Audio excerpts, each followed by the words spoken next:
জ্ঞান বিজ্ঞানে করব জয়, সেরা হব বিশ্বময়। এই স্লোগান নিয়ে জাতীয় বিজ্ঞান ও প্রযুক্তি কমপ্লেক্সে জাতীয় বিজ্ঞান ও প্রযুক্তি সপ্তাহ এবং বিজ্ঞান মেলা 2025 আয়োজন করা হয়। 3 দিন ব্যাপী এই মেলায় আঞ্চলিক পর্যায়ে বিভিন্ন জেলায় যে সকল প্রদর্শনীগুলো চ্যাম্পিয়ন হয়েছে তাদের প্রজেক্টগুলো প্রদর্শনী করা হচ্ছে। চলুন ঘুরে দেখে আসি আমাদের ক্ষুদে বিজ্ঞানীদের নতুন নতুন উদ্ভাবনীগুলো। আমাদের এটি হচ্ছে বেসিক্যালি একটি মিসাইল সিস্টেম মিলিটারি ড্রোন, যেটি বেসামরিকভাবে বাংলাদেশে আমরাই প্রথম তৈরি করেছি। এটির রেঞ্জ হচ্ছে অ্যারাউন্ড 40,000 মিটার। এটি 6 কেজি পেলোড নিয়ে ফ্লাই করতে পারে অ্যারাউন্ড 40 কিলোমিটার পর্যন্ত। সেই সাথে হচ্ছে দুইটি আমাদের তৈরিকৃত গাইডেড মিসাইল সে বহন করতে পারে। এবং এই ড্রোনটির বিশেষত্ব হচ্ছে এর ফুল ডিজাইন, ফেব্রিকেশন, কাস্টমাইজ সব হচ্ছে আমাদের নিজস্ব ল্যাবে করা। আমাদের প্রজেক্টটা হচ্ছে আয়রন বিম টেকনোলজি। এটা হচ্ছে লেজার রশ্মির মাধ্যমে আকাশ প্রতিরক্ষা ব্যবস্থার একটা আমরা মডেল তৈরি করেছি। যে আমাদের রাডার সিস্টেম আমাদের শহরে থাকা যে কোনো ধরনের থ্রেট, মিসাইল, ক্ষেপণাস্ত্র বা শত্রুপক্ষের যুদ্ধ বিমানকে সে ডিটেক্ট করবে। আমাদের প্রজেক্টের নাম হচ্ছে 3-0 কনসেপ্ট বাস্তবায়ন। আমাদের যে শান্তিতে নোবেল বিজয়ী ডক্টর মোহাম্মদ ইউনূসের যে 3-0 তত্ত্বটা আছে তা থেকে আমরা অনুপ্রাণিত হয়ে 3-0 ভিলেজ এই প্রকল্পটি তৈরি করেছি। নিজস্ব সফটওয়্যারের মাধ্যমে ডিজাইনটা করা অটোক্যাডে।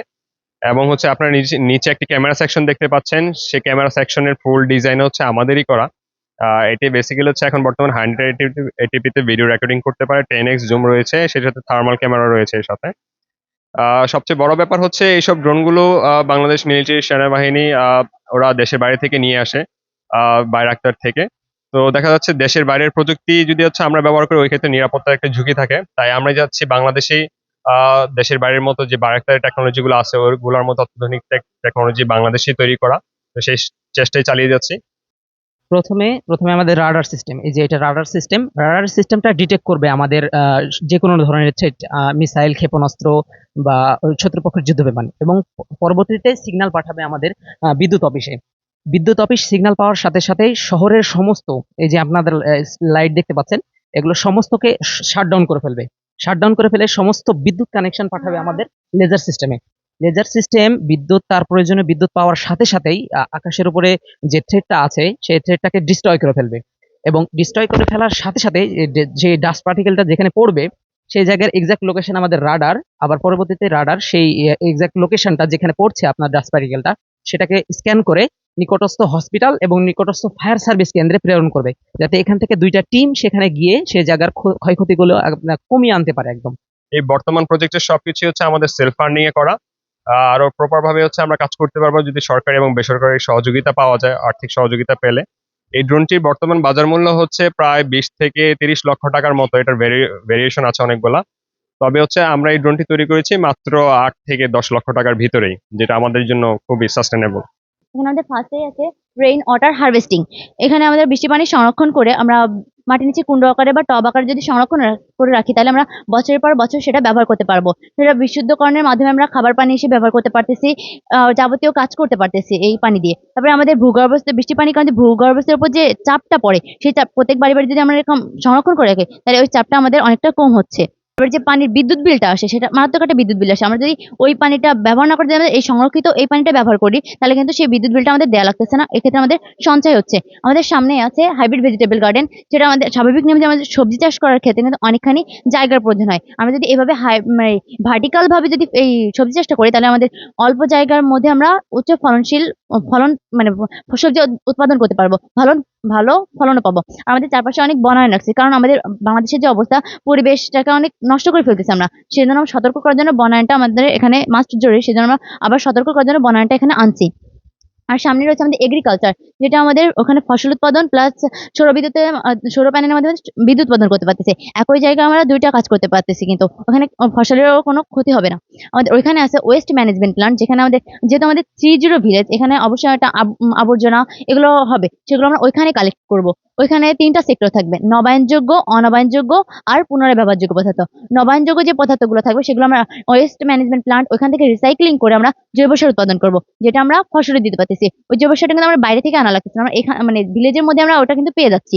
আর পুনরায় ব্যবহারযোগ্য যে পদার্থগুলো থাকবে সেগুলো আমরা রিসাইক্লিং করে আবার যে পদার্থগুলো ফেলে দিচ্ছি আবার সেই পদার্থগুলো আমরা নিজেদের ব্যবহারের জিনিস হিসেবে ফিরিয়ে আনতে পারতেছি, বাইরে ফেলে দিচ্ছি না বা পরিবেশ দূষণও করতেছে না।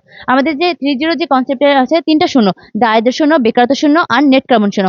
ওখানে আমাদের যে কার্বনটা হবে সেটা আমরা সন্ধি তাপমাত্রা 31.1 ডিগ্রি সেলসিয়াস তাপমাত্রার নিচে নামিয়ে যদি শুষ্ক বাষ্পে পরিণত করি, তাহলে সেটা কার্বনের পরিমাণটা কম হয়ে যাবে, বাইরেও কম ছড়াবে। আর যে যতটুকু কার্বন থাকবে সেটা আমরা বাইরের দেশে রপ্তানি করে দেবো চিংড়ি, তারপরে কাঁকড়া প্রক্রিয়াজাতকরণের মাধ্যমে। সেক্ষেত্রে আমাদের নেট কার্বন শূন্য হচ্ছে, প্লাস আমাদের ওখানে রপ্তানির মাধ্যমে কিন্তু অর্থনৈতিক দিক থেকেও আমরা লাভ করতে পারতেছি।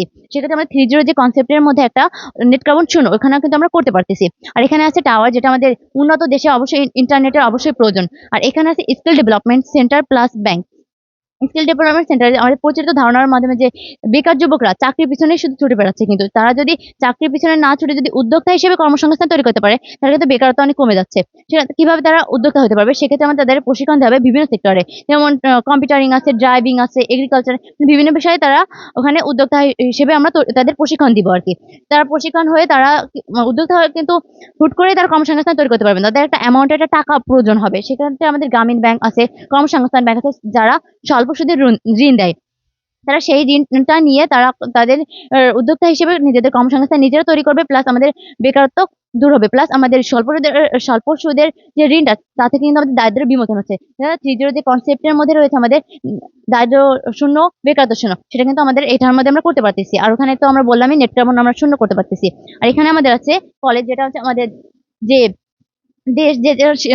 দেশ উন্নত করতে গেলে শিক্ষিত জাতি অবশ্যই প্রয়োজন। আর আমাদের মানে শুধু একটা 3.0 মাধ্যমে আরো আমরা পরিবেশ বান্ধব করার চেষ্টা করছি। এখানে পশু পাখির জন্য আমাদের এই যে এখানে একটা পুকুর আছে, আর এখানে রোডের চারপাশে আছে সৌর প্যানেল, যেটা আছে এখান থেকে বিদ্যুৎ উৎপাদন হবে। মানে এক্সট্রা কোনো বিদ্যুতের মাধ্যমে এই আলোটা হবে না, এখানে আমরা বিদ্যুৎ উৎপাদন করতে পারছি, প্লাস আমাদের এই যে কার্যকরী যে লাইটের ব্যবস্থা সেগুলো আমাদের এখানেই হয়ে যাচ্ছে।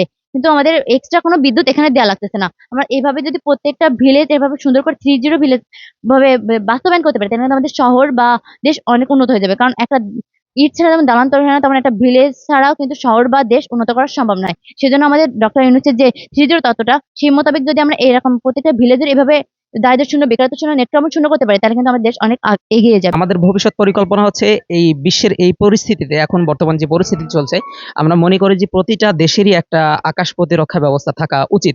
সেই পরিপ্রেক্ষিতে আমরা আমাদের দেশপ্রেম থেকেই এই প্রজেক্টটা করেছি, যাতে আমরা মনে করছি যে সরকার এটাকে দেখবে ভালোভাবে এবং এটাকে নিয়ে আনবে, আমাদের ইয়েতে নিয়ে আসবে, এটাকে দেশে নিয়ে আসবে এবং একে বাস্তবায়ন করবে। আমরা এই জন্যই এটা স্বপ্ন দেখছি আর কি। সরকারের কাছে আমাদের চাওয়া পাওয়া হচ্ছে যে আমাদের এই ইকুইপমেন্ট যেগুলো আপনারা দেখছেন, এগুলোকে আমাদের সংগ্রহ করতে অনেক সমস্যা হয়েছে, আমাদের রিসার্চ করতে অনেক সমস্যা হয়েছে, আমাদের রিসার্চ মানে ফ্যাসিলিটিস নাই।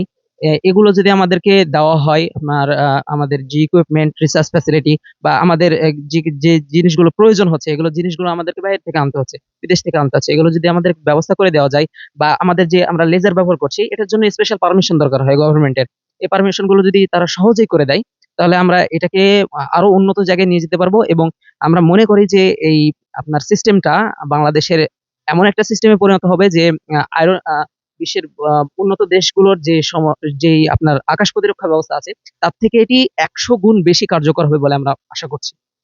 এটা আমাদের বাংলাদেশে ইমপ্লিমেন্ট করা, এবং বাংলাদেশ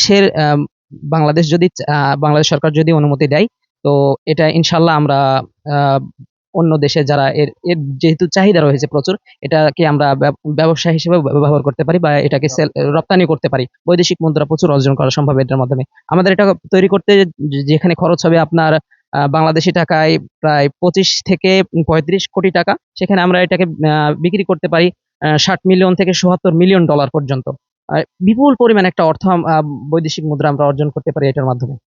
আমাদের নিজস্ব একটা সেলফ ফান্ডিং একটা ল্যাব রয়েছে, যেখানে আমাদের সাধ্য অনুযায়ী আমরা কিছু ইনস্ট্রুমেন্ট রেখেছি। তবে একটি ফুল ফেজে ড্রোন ইন্ডাস্ট্রি তৈরি করার জন্য বা প্রপার গবেষণার জন্য এই ল্যাবটি যথেষ্ট নয়।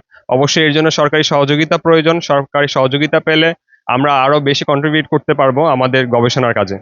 আমাদের ভবিষ্যৎ পরিকল্পনা হচ্ছে দেশের মাটিতেই একটি অত্যাধুনিক প্রযুক্তির ড্রোন ম্যানুফ্যাকচারিং কোম্পানি তৈরি করা। আপনারা নিশ্চয়ই জানেন বাইরাক্তার হচ্ছে ওয়ার্ল্ডের সবচেয়ে বেস্ট ড্রোন ম্যানুফ্যাকচারিং কোম্পানি। তা আমরাই হতে চাই বাংলাদেশের বাইরাক্তার। আমরা অ্যাপ্লাই করলে যে কোনো এম্বাসিতে দেশের বাইরে চলে যেতে পারতাম, তবে দেশের বাইরে যাওয়ার ইচ্ছা নেই। দেশেই কাজ করা, দেশের জন্য কিছু করার আমাদের চেষ্টা। ধন্যবাদ।